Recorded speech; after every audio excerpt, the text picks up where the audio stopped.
Hey friends, John here from Proverbs 27:9 Fragrances, and today we're going to be reviewing Bogart Pour Homme from the house of Jacques Bogart. If you would, go ahead and make sure you like the video and leave a comment down below after you watch it. Make sure you're subscribed to the channel and that you got the notifications turned on, that way you're notified every time we upload this sweet smelling fragrance related content. So Bogart Pour Homme is one of my absolute favorite fragrances in my collection. This is actually my second bottle, and just finished off my old bottle and just got just a small dent out of this one. But this is one of my favorite fragrance DNAs of all my fragrances that I own.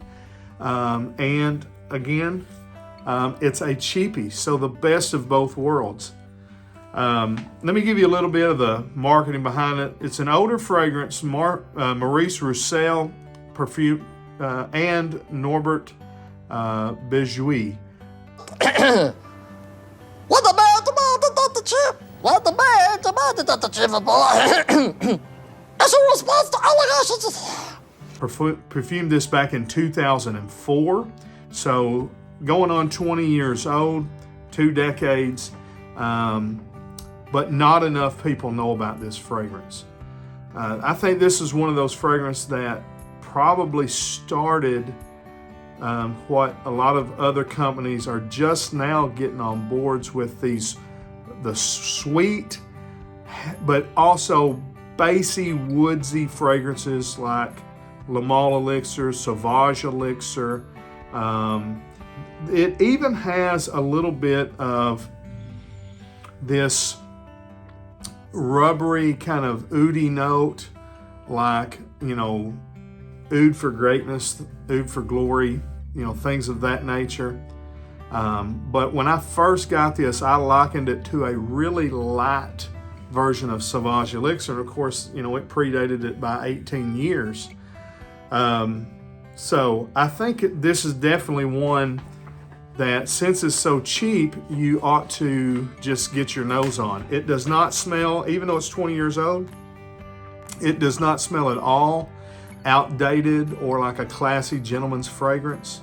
It opens up, of course, it's got that built-in atomizer here, and it's a good one. It opens up very, very fresh, almost like it's going to be a fougere for a moment. But this is definitely, I call this just a sweet, woody fragrance. It's very, very wide and bassy and woody with a nice dose of sweetness. For my personal taste, this is as sweet as I really prefer a fragrance to be. Again, comes from a lot of tonka. I even kind of detect a honey note here, although it's not listed. Let me give you the notes: lavender, bergamot in the top, orange blossom, rose, lily of the valley in the mid, tonka, patchouli, cedar, musk, and oak moss in the base.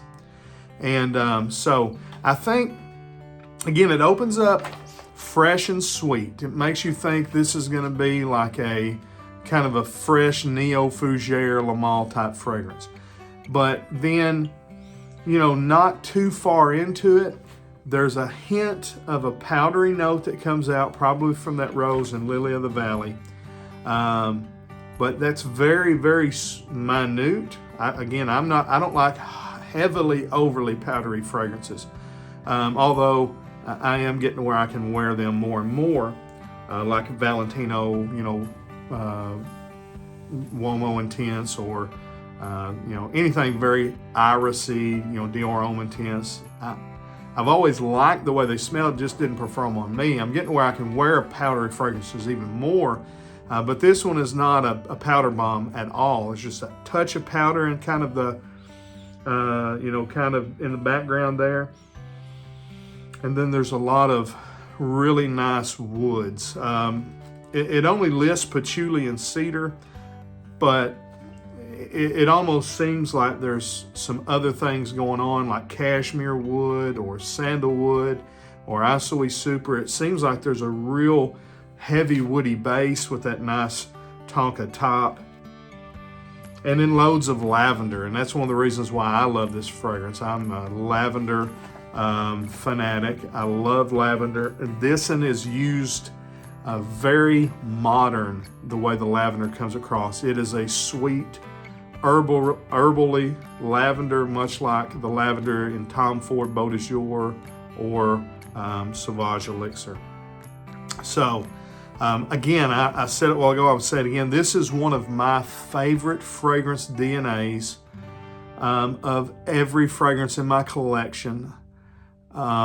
It smells high quality. It's not cheap. It's going to be my fragrance of the day today. In fact, it does not smell cheap, overly synthetic. I mean, you can tell it's made with aroma chemicals, but smells like there's some nice naturals mixed in as well. At least it's high quality aroma chemicals. Again, done very, very well. Spicily, herbally, lavender forward, heavy on the woods, touch of powder, just very, very, very good fragrance. If this fragrance was put into a Le Male bottle, you would think it was, you would think it was just, whatever, Le Male Elixir Parfum de Jour or whatever, if it was put, same thing, if it was put in a Sauvage bottle, if it was put in, you name it, people would be raving about it. But because it's in a Jacques Bogart bottle, it's not as, well known, and it's, they're cheap on discounters. People are not buying it. I'm telling you, I think it's blind buy worthy, okay? And if you get it and you don't like it, again, just kind of like Dracar Intense in my last video, if you don't like it, it's $20. Give it to somebody. But somewhere you should be able to pick this fragrance up, but under $30. If you look in the right place, you can probably pick it up, a tester maybe even for $18, $19, $20, something like that. So let me know what you think about this fragrance if you've had it, or if you're gonna give it a shot, blind buy it, let me know down below. Till we see you down the road, we say God bless. Frag on, frag fam.